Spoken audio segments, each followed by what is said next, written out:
Sa panahon natin sa ngayon guys, talagang napakadami mo na talagang mapagpipilian if balak mo mag-upgrade ng 400cc expressway legal bike, maxi scooter, naked bike, and kahit ano pang kategory na nasa 400cc bike na pasok sa express. Pero karamihan dito nga sa atin guys is talagang gustong gusto ang sports bike. Bakit naman hindi? Ito kasi ang kategory ng motor na talaga namang napaka-pogi, napakaangas at may malalakas na power output na talagang bibigyan ka ng adrenaline rush sa bawat pagmaneho mo sa mga ganitong motor. And madami na nga tayong mapipili ngayon na mga sports bike na abot kaya sa presyo and pogi na talaga. At katulad nga dito sa video na to guys is pag-uusapan natin ang bagong sports bike ni Rossi at aalamin natin kung gaano nga ba ito kasulit sa kanyang specs, features and materials na ginamit sa kanya. Siyempre magbibigay din ako sa inyo ng estimated price na po pwedeng maging presyo niya. Kaya samahan nyo ako guys na pag-usapan ang motorcycle na ito. Pero bago yan, baka pwede naman na pa-subscribe ng aking YouTube channel. I-click mo na din ng notification bell para maging updated kayo sa mga susunod na i-upload ko. Guys, baka pwede naman na pa-like and follow ng aking Facebook page. Nasa description po ang link.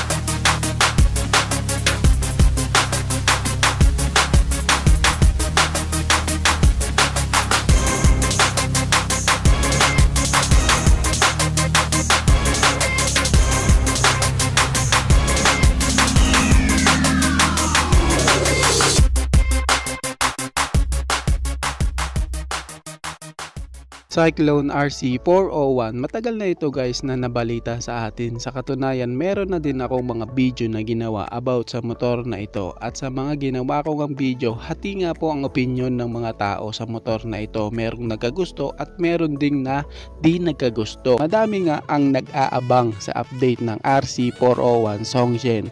Well dito guys is isi-share ko sa inyo kung gaano nga ba kasulit ang RC401. Ang RC401 guys is minanufacture ng malaking kumpanya na si Songzhen.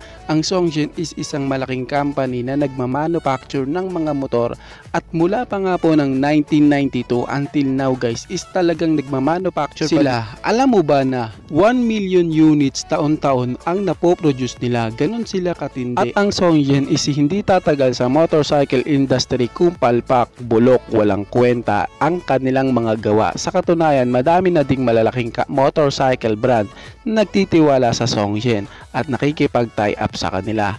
Kaya pinapakita lang nito na di din basta-basta ang Songzhen. At katulad na nga lang po sa RC401, masasabi mo din talaga na sulit ang sports bike na ito na 400cc. Kasi ito guys is kargada po ng 401 cubic centimeter engine displacement, naka-parallel twin cylinder, naka-4 stroke, naka-dual overhead cam with 8 valves, naka-electronic fuel injected and naka-liquid cooled engine na makakaasa kang meron siyang magandang cooling system para sa kanyang engine. At baka iniisip mo na parang same sila ni RX401 ng engine specs. Well, tama ka dyan. Sa katunayan, same lang sila ng engine platform ni RC401 and RX401. Para sa isang 400cc na nagmula sa China, kaya niya din namang makipagsabayan sa mga Japanese bike. Di man ganun na ine-expect mo, pero di ka na din mabibitin lalo na sa kanyang power output na merong 45 horsepower and 37 Newton meter of torque. Well, sakto na ang power output na yan guys para sa isang 400cc na sports bike. At dahil nga sa may bigat siya na 178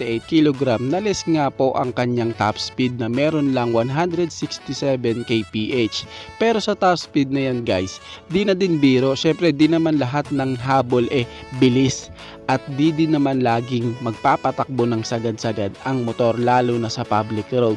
Para sa power output and top speed na ito guys, sulit na din. Sa physical appearance, bodyworks, aerodynamics design, and ganda ng tindigan ng sports bike na ito, di na din mapagkakailan na di ito masama sa choices ng ating mga kababayan na nagbabalak na mag-upgrade ng 400cc. Pero para sa akin lang guys ha, iptataas nga po ang presyo nito kay CF Moto 450 SR. Mukhang mahihirapan silang ibenta ito sa market dahil sa ang ilan nating kababayan is tsak na pipiliin si 450 SR.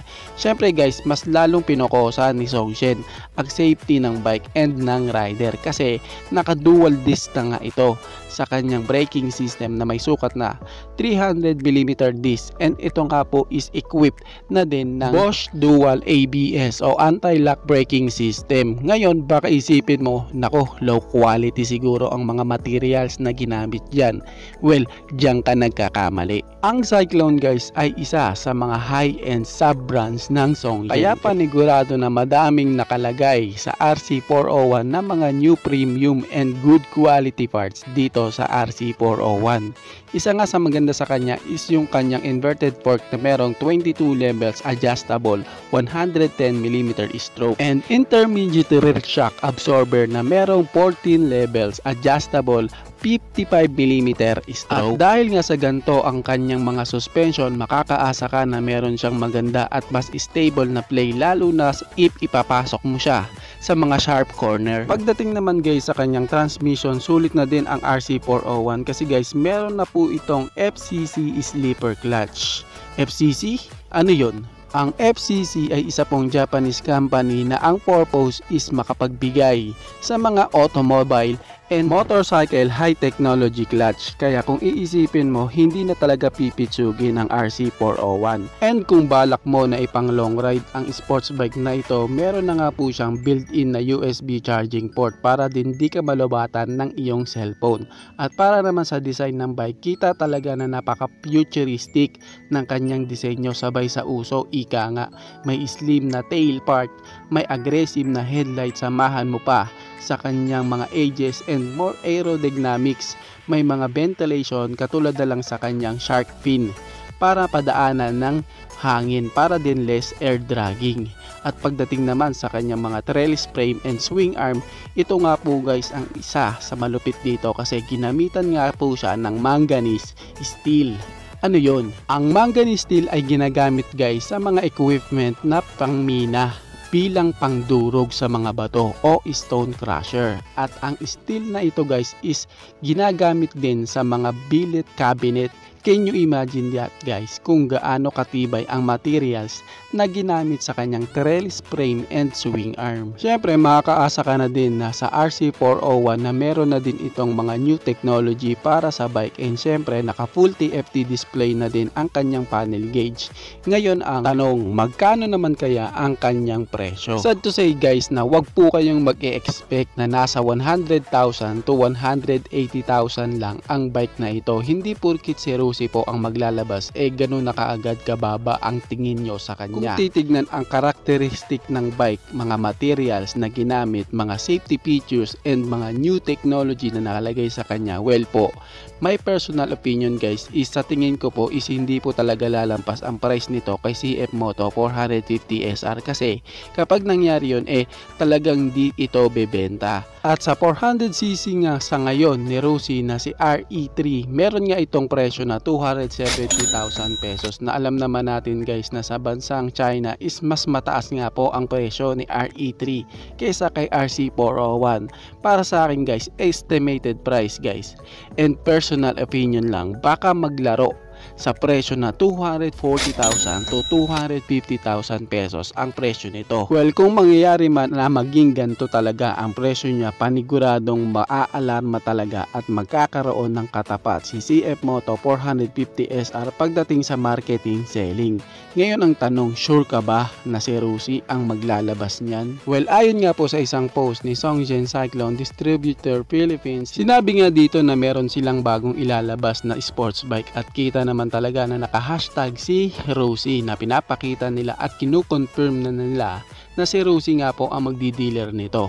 Syempre sa kaukulang pagbabago o update sa RC401 guys, agad ko din naman kayong sasabihan. Tandaan guys, si Rusi po ay nagdi-dealer lang ng motor para ibenta dito sa atin. Hindi po sila ang gumagawa ng makina ng motor nila.